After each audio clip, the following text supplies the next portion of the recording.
မိတ်ဆွေတို့ဒီတချင်းကြားလိုက်တာနဲ့ BMW ကားချင်းနဲ့တွဲပြီးမြင်မိကြမယ်ထင်ပါတယ်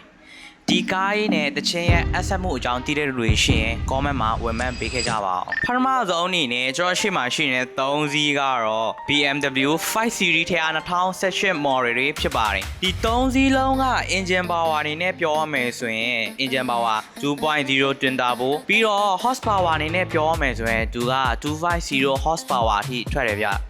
5 series 3စီးထဲမှာကျွန်တော်ရှေ့မှာရှိနေတဲ့နှစ်စီးကတော့ဒီမြန်မာ Ultralight မြန်မာ showroom လုံးတွေဖြစ်တယ် Great အနေနဲ့ပြောမယ်ဆိုရင်လည်းနှစ်စီးလုံးကတော့သူက full option M Sport ကိုမှ full option ပေါ့နော်အတွင်းပိုင်းအနေနဲ့ပြောမယ်ဆိုရင်သူကじゃနှစ်စီးလုံး CMA sets တွေ360 camera တွေအကုန်လုံးပါတဲ့အတွက် Great အနေနဲ့ဆိုရင်သူက Great မြင့်တဲ့ထဲမှာပါတယ်လို့ပြောလို့ရတယ်ဗျအဲ့ထဲမှာကျွန်တော်တို့ဒီအဖြူရောင်တစ်စီးကကြောသူက original alloy လေးနဲ့လာတယ်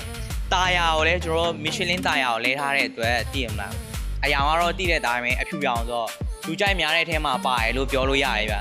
အခုကျွန်တော်ထိုင်နေတဲ့ dark gray ကကြာကျွန်တော်အရာကကျွန်တော် dark gray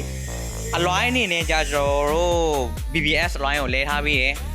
အရာတော့မိတ်ဆွေတို့မြင်တဲ့အတိုင်းပဲ dark gray ဆိုတော့တော်လေးကိုမိုက်တယ်ဗျဒီကောင်လေးကကြာမိုင်အနေနဲ့ပြောရမယ်ဆိုရင်မိုင်2000 sorry မိုင်3000ဝန်းကျင်ရှိပြီလို့ပြောလို့ရတယ်ဗျဒါပေမဲ့ဒီအဖြူအောင်တတိယကြောကျွန်တော်မိုင်19000ဝန်းကျင်သာရှိပါရဲ့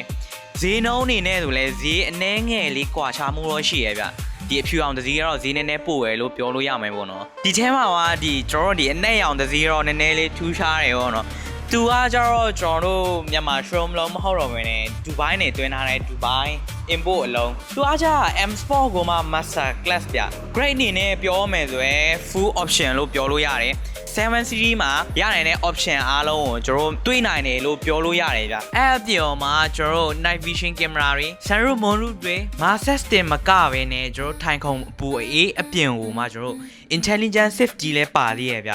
ဒီကျွန်တော်ကားတစ်စီးလုံးအစာအနေနဲ့ပြောမယ်ဆိုရင်လည်းကျွန်တော် carbon fiber တွေကို modify လုပ်ထားပြီးသေးတယ်အလွိုင်းဆိုလည်းကျွန်တော်လဲထားပြီးသေးရဲ့ဗျကျွန်တော်တီးတလားကားတစ်စီးလုံးကို3000ခန်းဝန်းကျင်သုံးထားတယ်လို့သိရတယ်ဗျဘာလို့လဲဆိုဒီအိတ်ဇောအားစသူတို့အကုန်လဲထားတယ်ပေါ့အဲကြောင့်ပဲဒီကောင်ကဒီရှေ့ကနှစ်စီးနဲ့မတူတော့ဘဲနဲ့နည်းနည်းလေးဈေးပို့များတဲ့အကြောင်းရင်းဖြစ်မယ်ဗျကျွန်တော်မိတ်ဆက်ပေးတဲ့3စီးလုံးကိုမိတ်ဆွေတို့ရွေးချယ်ရခက်ခဲနေမှာတည်ကြတယ်ဗျမှန်ကန်တဲ့ရွေးချယ်မှုအတွက်ကျွန်တော် The Last Auto မှာမိတ်ဆွေတို့ကိုတာဝန်ယူပေးပါရစေ